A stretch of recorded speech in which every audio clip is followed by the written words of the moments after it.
Welcome to the Art of Badassery, where I explore what it takes to live life on your own terms, break free from the status quo, and unleash your inner badass.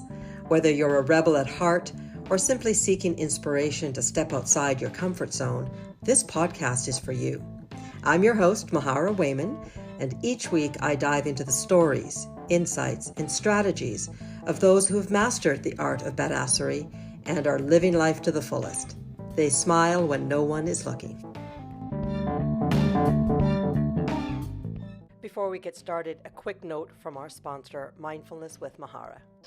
What if the struggles you go through as a female entrepreneur are actually what make your dream business strong? What if doing the inner work is what finally moves the needle in your business? Ladies, are you tired of feeling stuck, drained, and uncertain on your journey to business success? Let's shake things up and dive into the real game changer, the inner work. As your fellow entrepreneur who's been through it all, I'm thrilled to announce the launch of my new group program, Build Your Best Badass Business, kicking off on May 1st.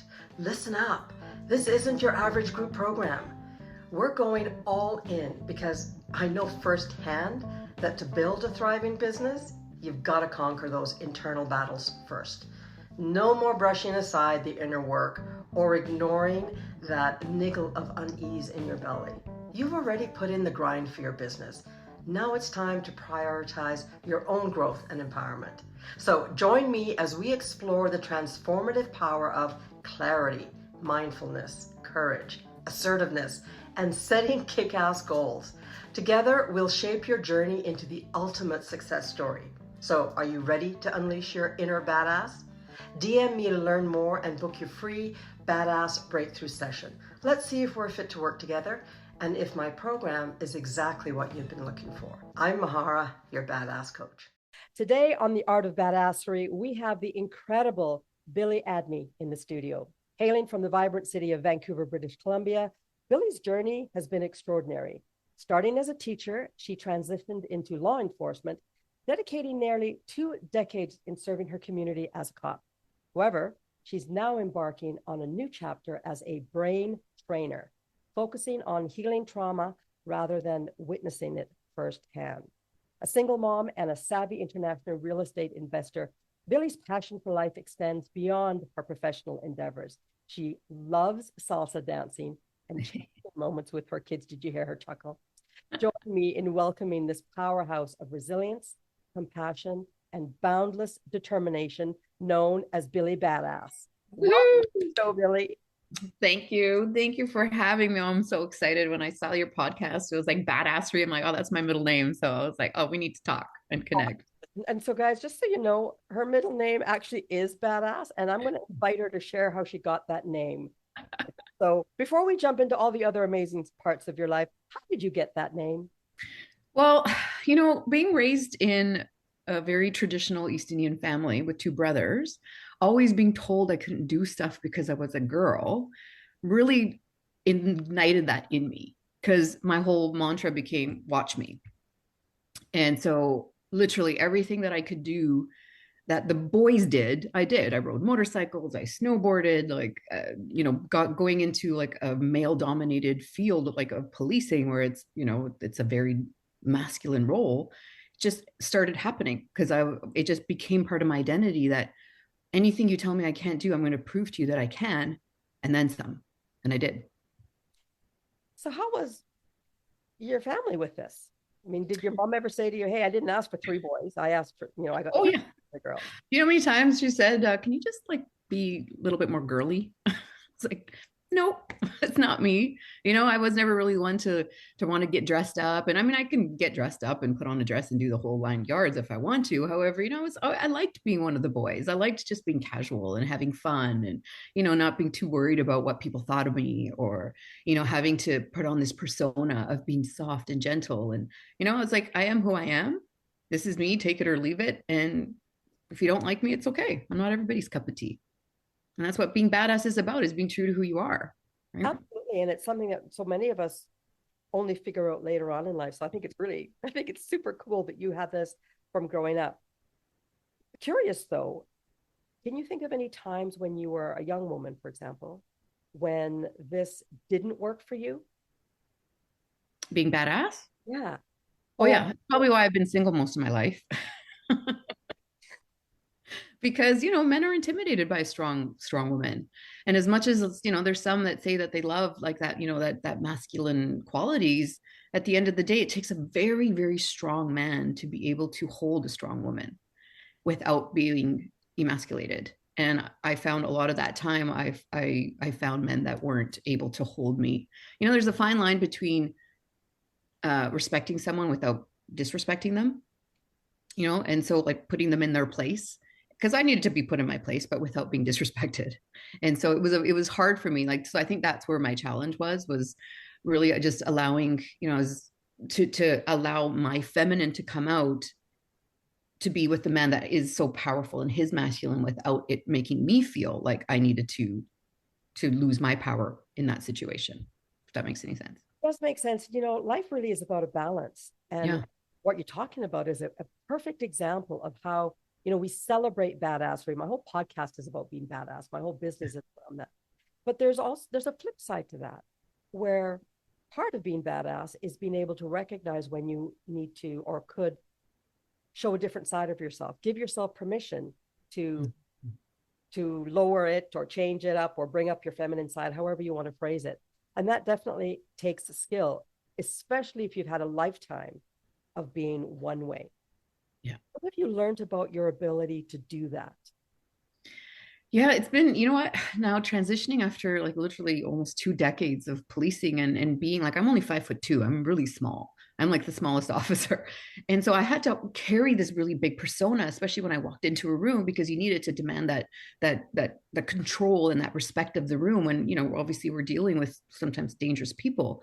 And so it's when you're a certain way for so long, it's hard to transition out of that. So I'm finding now in this transition that I'm now turning into like a healer. It sounds funny when I say that about myself, because I never thought of myself as a healer, except I am. And all these things that have happened has led me to this moment. However, now it's like I have to grieve that version of myself that I had to become in order to take on that role.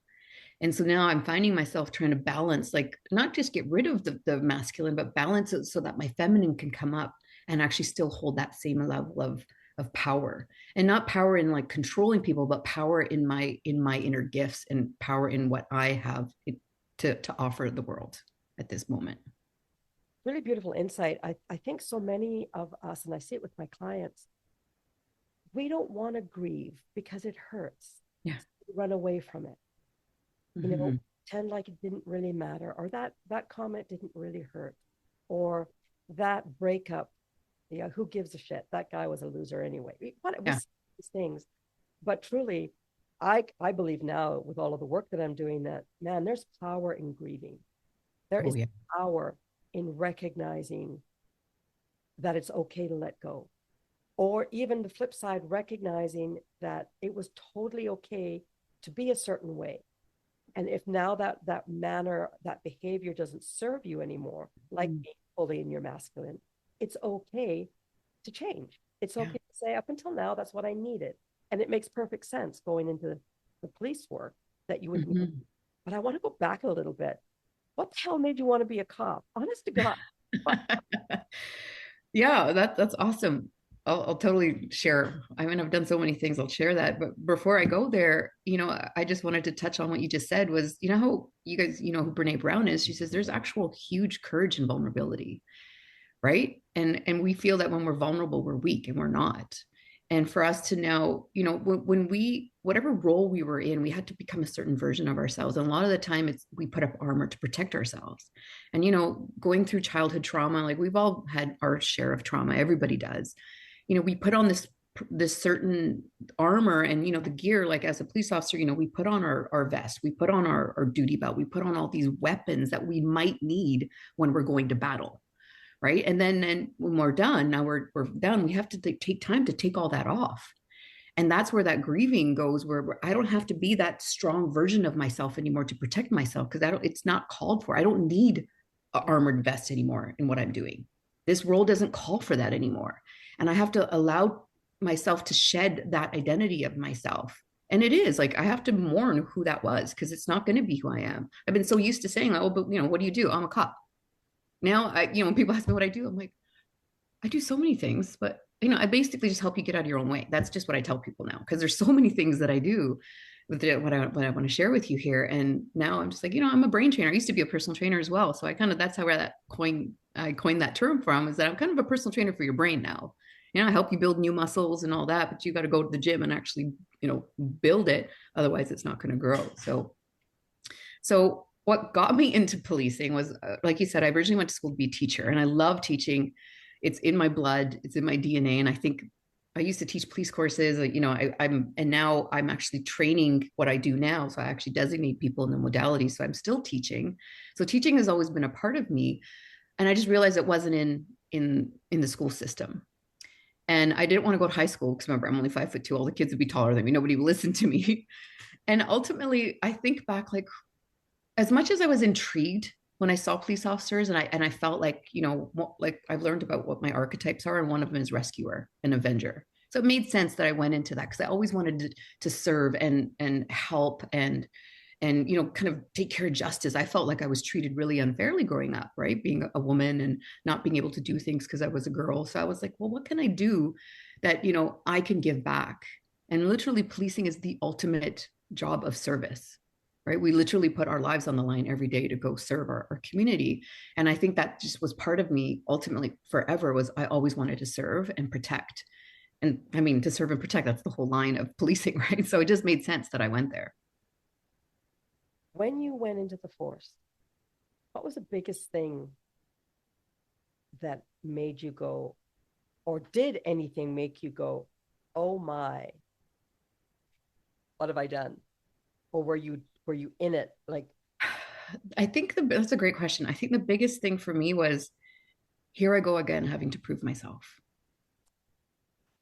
Because even, I remember even when I was in recruiting and, the sergeant would look me up and down and be like, oh, you're just this 5'2" little nothing East Indian girl, in our communities, like we're really, women are really quiet and shy. And, I had to, luckily I was part of the judo club and, I had a reference to say like, look, she doesn't have any problem getting down on the ground, rolling around with people. So it was almost like I felt discriminated against because of all that. And now I was like, I'm going to have to prove myself again that I can do this job. And I just doesn't matter. Size doesn't matter when it comes to policing, right? Because I call it verbal judo. I use my verbal judo, right? I use my personality. It wasn't necessarily brute force because it comes down to brute force. Sure. Like, 6'5" compared to me, I'll probably lose when it comes to that, but that's not how we worked. So it was a very different world of policing for me than it would be for, a big man, because I wouldn't just come in there and put my hands on people the way normally other people would. was this idea of having to prove yourself? You said, I have to prove myself again. When was the first time you remember having to prove yourself? As little as I can remember. Yeah, always, just that feeling of, well, why can't I do that? What makes me different that I'm a girl? Why? I'm still a human. And it was this lifelong, like, having to prove that I'm just as good as anybody else and that I'm not a second class citizen because I'm a female. Because unfortunately, in our culture, women are treated as lower class. It's getting better, especially in India. It's actually getting a lot better. But, even here, like, I'm first generation born Canadian. So, my parents struggled in trying to keep that balance between the culture and now moving to this new country. And I don't knock them for it. I mean, they did the best they could. And they thought that's what was best. And in a way, I think I always look back and say, well, what lessons did I learn? Right. That's what we're here to do, is grow and evolve and learn lessons so that we can get better and better. And had they not treated me that way, I wouldn't have become as strong and resilient and confident as I am. So all served a purpose. I want to, first of all, call out, yay for you for recognizing that. But I have to ask, because I know our listeners are thinking, because I fall into this trap as well. I sound so worldly and I got my shit together and I look back from lessons and I learned, but I wasn't always that way. So I want to know, when did the change happen?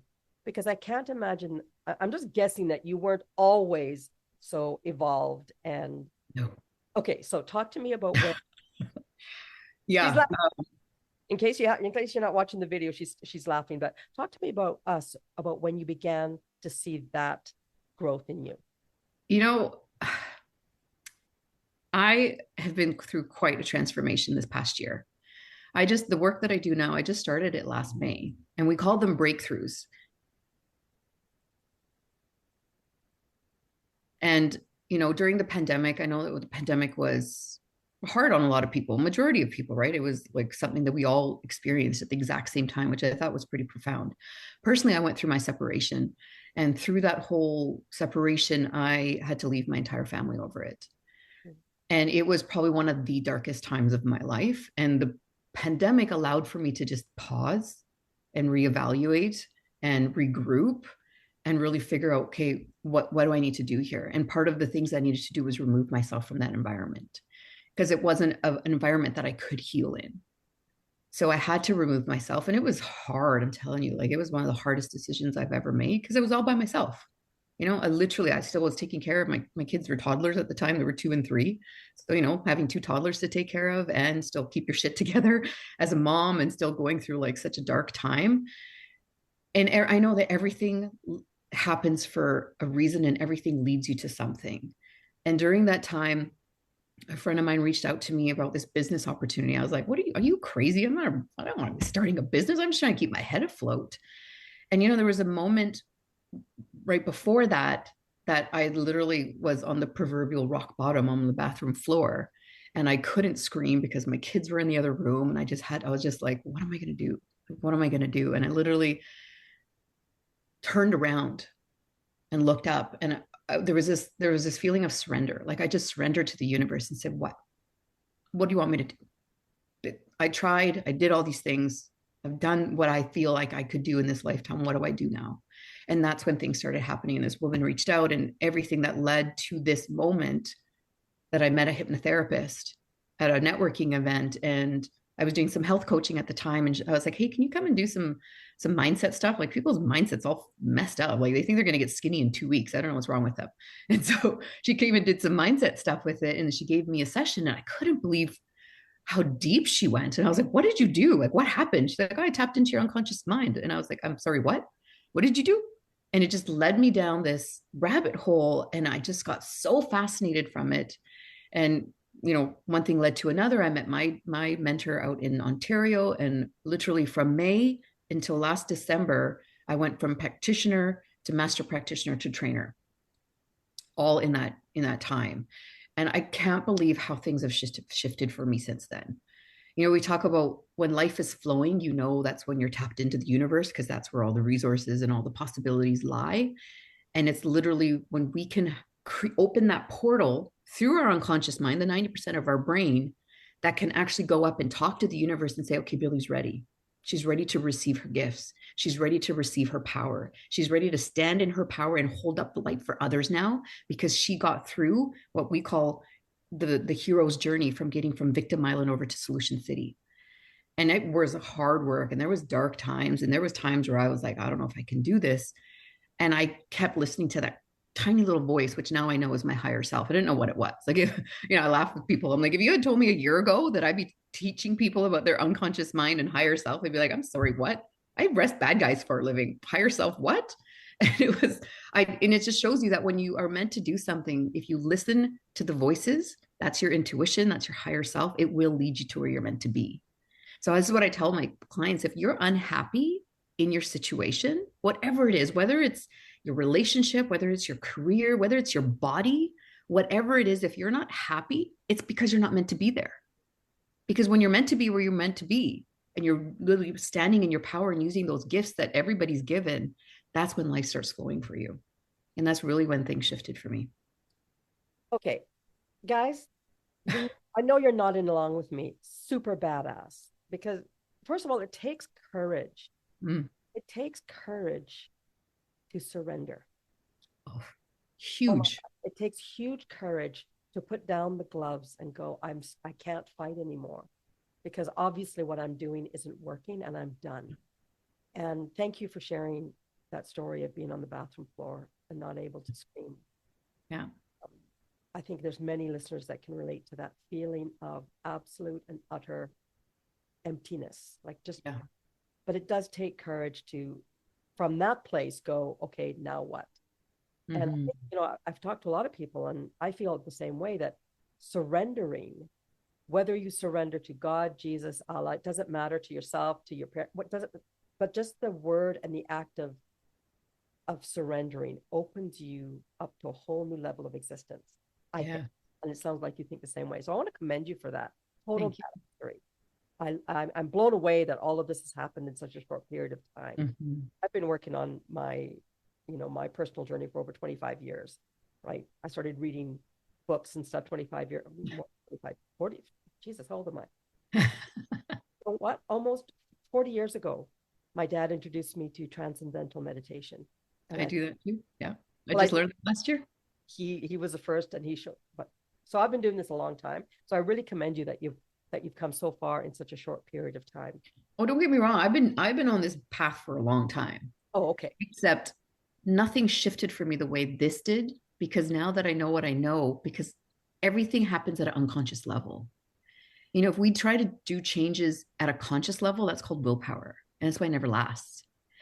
And now what I teach that all learning and all behavior and all change happens in that order, all at an unconscious level. Because there's this, there's something called the Vesica Piscis. I don't know if you've ever heard of it, but my mentor has been in the mystery schools for years. So she's opened up my world to sacred geometry. And there's something called the Vesica Piscis where there's two rings that connect, and that where they connect in the middle, that's that what they call the doorway to God. That's where the wisdom comes in. So you can have the academic and you can have the experiential, but unless you connect the two, that's where that wisdom comes in. And that's where I was disconnected. I was reading the magic and the secret and doing all these things and going to landmark and doing all these personal development. And really what we called that was shelf development. Because I read a book and put it, and then I just put it up on the shelf and nothing changed. Because nothing changed at my unconscious level. I was still firing that same neurology, that was those programs that were given to me, those programs that I need to prove myself, those programs that and strategies that I'm not safe in the world. And this is what now I am unraveling, because I've never felt safe. I always felt like I had to, protect myself and prove myself. And those were strategies that were given to me from my parents, from society, from school, from family. And that's what we do, especially with the neurolinguistic programming, is we unravel like what programs are running in your brain that aren't yours. Well, And that's why most people feel this midlife awakening when they start realizing that shit, that's not mine. well, and the other thing too is, even if it is yours, it may not serve you anymore. Yeah, Right. So absolutely. there's lots of things going on here. And oh my God, my mind is just a buzz with all of the cool things that you just shared. And I agree with you 100%. And, but I'm curious, because many of us have read all the books and nothing is quite clicked. Things all click at a different time for us for various reasons. And I know that there's often a level of frustration, like, oh my God, I'm doing everything, right? I'm doing my gratitude journal. I'm saying my prayers after my meal and before my meal.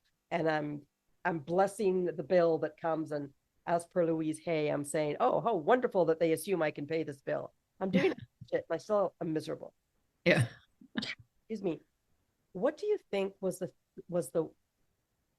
the bathroom floor and the surrender, or was it a particular modality that just clicked? This mentor that you have back east? Yeah. I love, this is probably my favorite question, because I can talk about this all day long.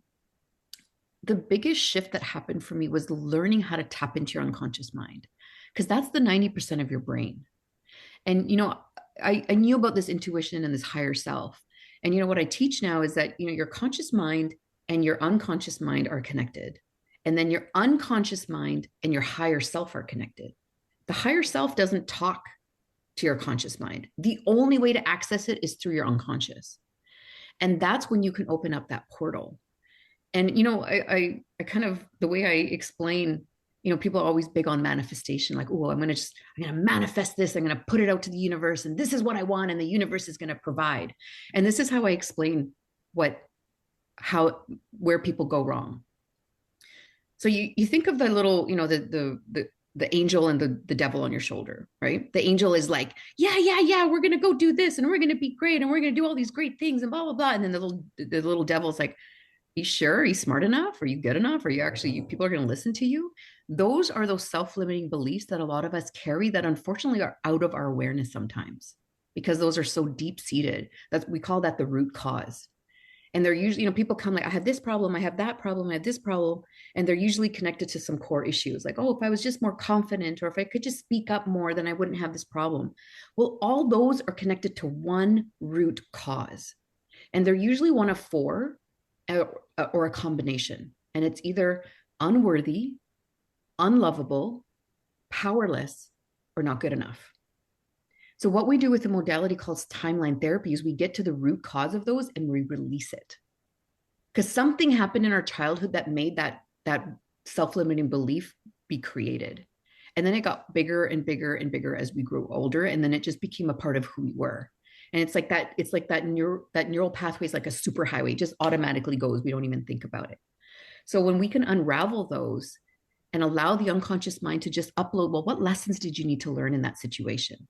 Because that's where we usually suppress shit, right? Well, I don't want to feel those emotions, and we suppress it.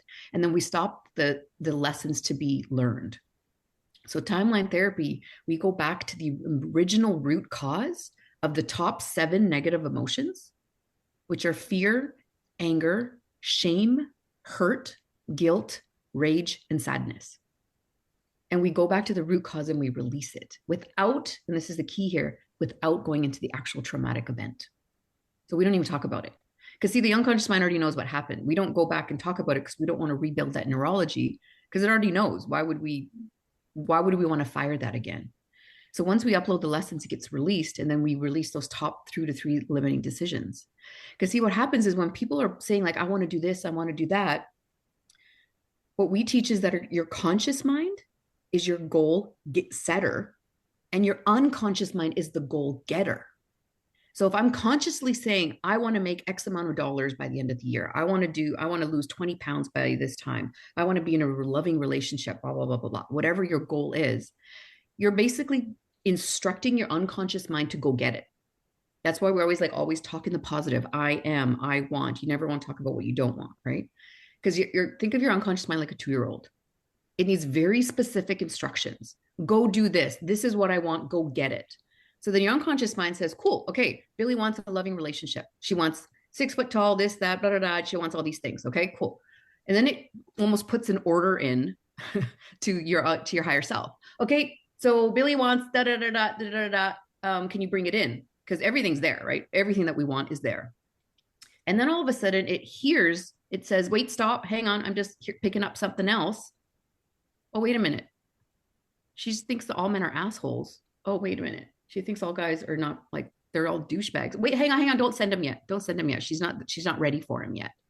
And it's almost like we self-sabotage what we want because those self-limiting beliefs or those fulfilling prophecies kill the message. And then we want to go back again and say, hey, okay, I want it. And then the higher self is like, okay, cool, I'm bringing it down. And then the unconscious mind, wait a minute, I don't think she's ready for it yet. She doesn't believe that she deserves it yet. And so then it stops it. And that's why my whole phrase in my business is I just help you get out of your own way, because it literally is just us getting in our own way of our magnificence. Wow, what a great way of explaining it. Thank you. I love that. I do want to hear more about timeline therapy. I think it's so interesting though that we have bought into the bullshit that just because we believe it makes it real. And it's still a hard one for even me sometimes, or with my clients. I'll say, for example, I'll just use myself. Oh my God, I'm feeling so hurt, I feel like such a loser, for example. I hate that word, but I'm feeling so hurt. Let's stick with that. And then in my bad days, I will equate that to, therefore I'm not good enough. I'm feeling hurt, therefore I must be bad. And what I try to remind myself is it's okay to feel hurt, but it doesn't mean anything other than you're feeling hurt in the moment. Don't make it. And it's a hard lesson for, I think, all of us to learn. But I'm fascinated by how quickly you have grasped onto some of these really deep concepts. Yeah. Timeline therapy, is this something that you developed, or is it another therapy? No. No, I wish. I'm not. No, I have not. I think knowing that how easy it comes for me now. I know this is what I meant to do because I picked it up really quickly, and just the way it's resonated with me and it's affected my life. The way I explain timeline therapy is if NLP, neurolinguistic programming, and hypnotherapy had a baby, it would be timeline therapy. So it unravels a lot of programs that NLP does, because NLP is basically using the language of the mind to obtain your desired outcome, right? Because we have to be careful what we're telling ourselves. And, with NLP, we control that movie. We call it the internal representation. What movie are you playing? A lot of the time, we're playing the horror show. Oh, yeah, I know it. Right. And that's very low vibration, low frequency. And just like the law of attraction, guess what? What you put out, you get back. So if you're low vibration and you're putting out stress and anxiety and fear, then guess what? Then you're going to have a lot of scary shit happen in your life. So we train people how to play the love story. Because guess what? Love, excitement, joy, curiosity, those are high vibration. And that's what you're going to get more of. So things are going to be beautiful in your life. And that's how things have shifted for me. Is, when you're in victim island, it's all the woe is me. You're living at what we call at the effect of life. Because this happened to me, because that happened to me, because I'm here, because I was born into an East Indian family, because of this, because I was treated this way, I can't do something. You lose your power there. So we teach people how to get into Solution City because everything served a purpose. What am I supposed to learn here? So instead of getting caught up in the emotion and creating the story around it, we don't say like, yeah, we honor what happened. Yeah, that sucked. What happened to me fucking sucked. What happened, like my family and all these things that happened to me, mind you, like I know I, for one, was brought here in this lifetime to learn forgiveness. And I didn't learn it until that happened. All the times that I was betrayed growing up, all, boyfriends, best friends, whatever it was, I never truly learned what forgiveness was. And this is how the universe works, is it's going to keep teaching you the same lesson until you learn it. And that's why I instantly released my resentment against my family when I thought of that. And when I learned that, I was like, of course they were supposed to do that to me. I wouldn't have learned what I was meant to learn if that didn't happen to me. If life was unicorns and rainbows, we wouldn't learn, we wouldn't grow, we wouldn't evolve. It'd be kind of boring. It'd be very boring, right? That's not we get to a certain level and then it is unicorns and butterflies. Right now I'm in the stage where it is, well, not fully. It's a lot of unicorns and butterflies, and sometimes the storm comes in. It's now how I know how to manage it better. I don't get caught up on victim island for too long. I think it's really important that we highlight that. So I want to pull that out, what you just said. I think that personal journey and personal growth gets a bad rap because people think, oh my God, who wants, like, that's unrealistic to live in this dream world. And I want to be very clear. What we're doing it's not that we want to live with unicorns and whatever you said, like rainbows. Unicorns. What we strive for and what we hope for is that we will learn to navigate life rather than let life navigate us. Mm-hmm. Yes. At this point, life happens for us. Yeah. To learn. It doesn't happen to us to beat us down. And there's a subtle distinction, but I do like your analogy of the island and Solution City, right? Mm-hmm. That's a perfect analogy. And I think that sometimes people that are looking in at those of us that are on this journey of healing and growth, especially those of us that have chosen to share our knowledge, there's a feeling of, you guys are too woo-woo, like get in the real world, right? That's just realistic. And what I want to say back to you guys is, you have no idea what you're missing. Yeah. Like, the minute you give yourself permission to be vulnerable, to ask for help, to admit or to question, maybe not even admit, just question, man, a whole different world opens up to you. Yeah. I liken it. I've said this before in my podcast. I'm very visual, and I picture that when I came into this world, I have angels that are with me in lifetime, family, friends, people that I meet. Yeah. I have angels on the other plane that are supporting me. And for much of my life, they've been, oh my God, she didn't even, okay, she missed the boat on that one. Let's yeah. Oh my God. Okay. Yeah. That she did not. Okay. Let's give her another clue. Right. And it's like, yes, she got it. Okay, guys, plan B, Mahara got it. Right. Happy she lost her job. She's doing it. Great. But I see all of these, people moving behind the scenes to give me what I'm hoping for, what I'm praying for. Yeah. So, the analogy I use for that, since if you're visual, you'll love this analogy. When the universe is trying to teach you a lesson, it'll first throw you a little grain of sand, and you'll be like, poof, oh, what was that? And you'll just kind of bat it out of the way. And then it'll throw you a little rock, and then a pebble, and then a stone. And then, the big boulder will fall in front of you. Most people are just banging themselves against the boulder. Like, why is this boulder in the way instead of moving around it? That's what the universe is saying. Like, it's time to shift. It's time to adjust course. And some people just keep banging up against the boulder. And then literally the house from the Wizard of Oz will fall on you. And then someone will steal your shiny shoes. And that's that proverbial rock bottom that people are finding like, okay, fine, I give it. It's like, we don't need to wait to that. That's why I tell people, if you're not happy, that's a clue. If you're not happy in what you are, that's the universe saying, hey, time to either fix it or exit. There's something better for you waiting. One of the things that phrases that gets my clients all the time, when I ask them, what would you like more of in your life? And they're like, what? Do I even get to answer that? I'm like, yeah. What do you want more of in your life? Because come on, you know what you like. Very few people don't know that. I mean, there are some people that are so traumatized they can't articulate what feels safe to them because they just don't know. But we're not going down that road. But there's such freedom when people can say, you mean I can have what I want? I can have what I like? Of course of course, we're not here to have a shitty life. Yeah. We're here to have a life of purpose and a life of growth and learning. There may be shitty times.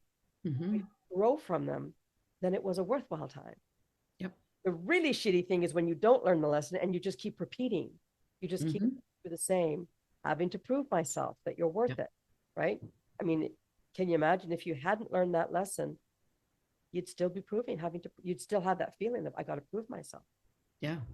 I wrote my ebook, or I co-authored a book, and that was the whole thing. It was like, I was proving the wrong person right. It wasn't about proving other people wrong. It was about proving myself right, because I knew I was capable of doing all that. And it had nothing to do with other people. And this is why, even on Victim Island, it's always about other people.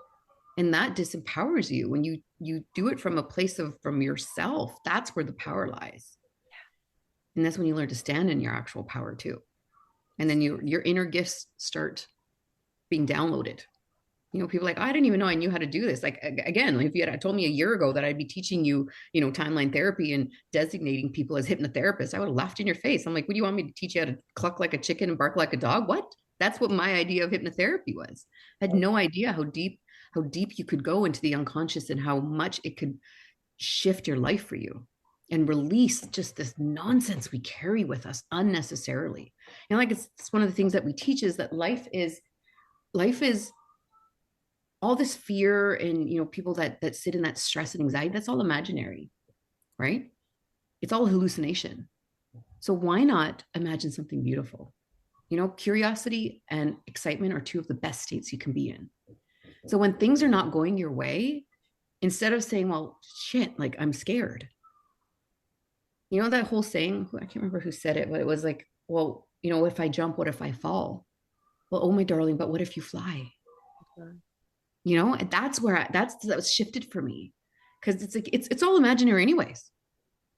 To your point, one of the things that really struck me in my journey was when one of my coaches, because I've had a few over the years, said to me, look around the room that you're in, because I was complaining about I couldn't manifest. And she's like, that's interesting. Look around the room you're in. And I'm like, okay, I'm looking around the room.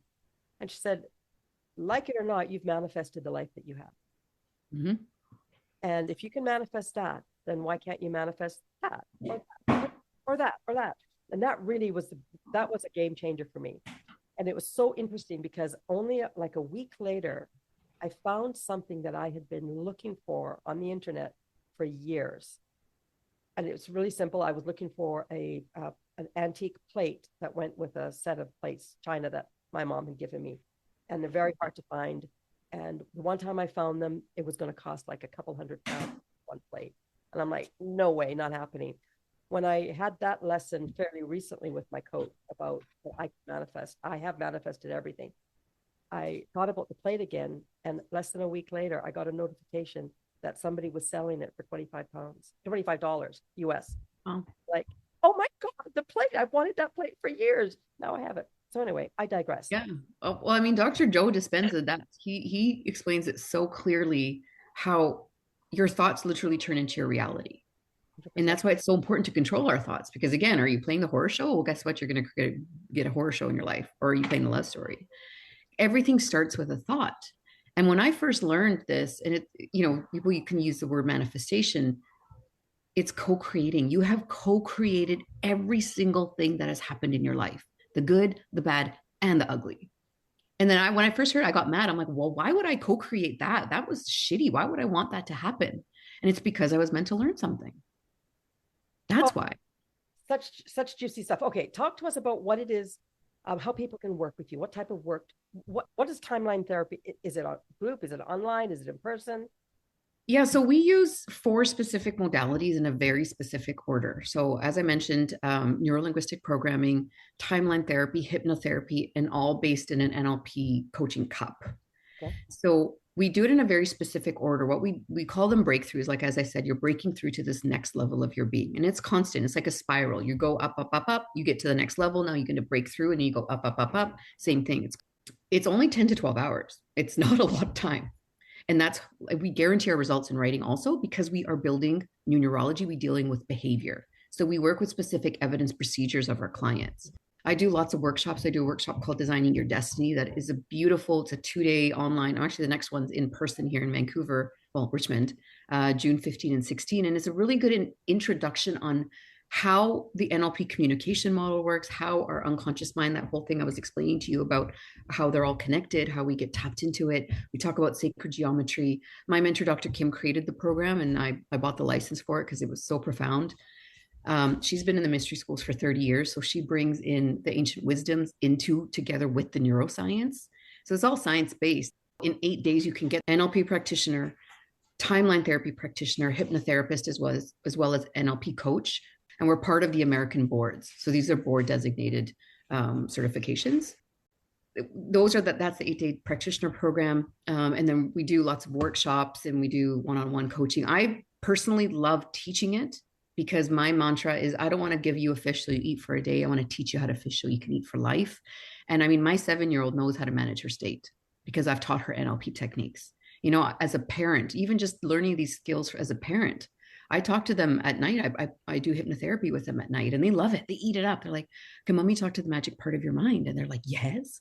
And I just put these suggestions in them. Well, what do you want to work on? My son wants to, be a good soccer player. So he wants those. My daughter wants to, she wants to learn more, whether cartwheels, whatever she's learning in gymnastics or something, or, whatever they want to work on. And I'm just putting these. So it empowers me as a parent to really talk to them in this language that now they know there's more than just their 3D world.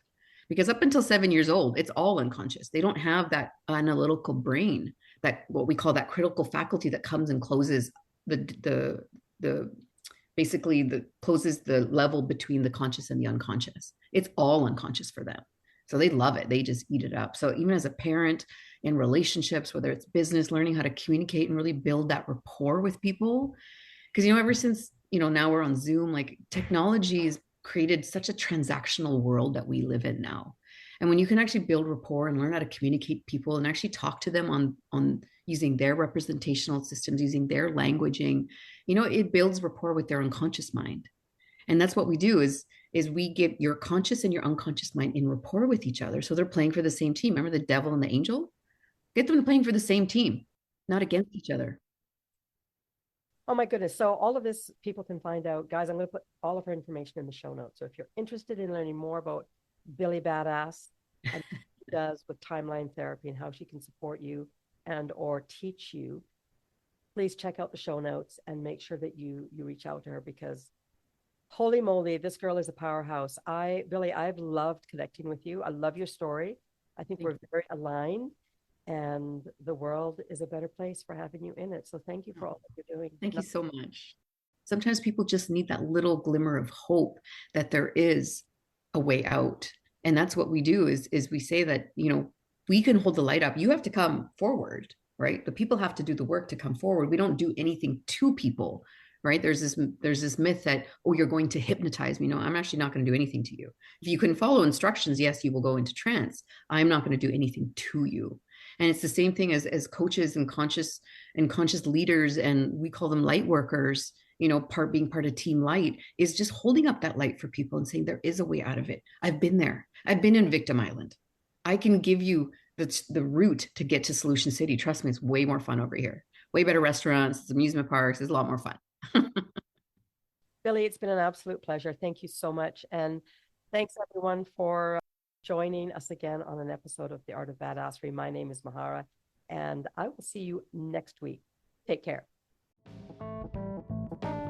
Thanks for tuning in to another badass episode. Your support means the world to me. So if you enjoyed what you heard today, don't forget to like, share, and rate the episode on your favorite podcast platform. Your feedback keeps the badassery flowing. And hey, if you're ready to unleash your inner badass and conquer whatever life throws your way, why not book a complimentary badass breakthrough session? Just click the link in the show notes to schedule your session, and let's kick some serious butt together. Until next time, stay fearless, stay fabulous, and of course, stay badass. This is Mahara signing off.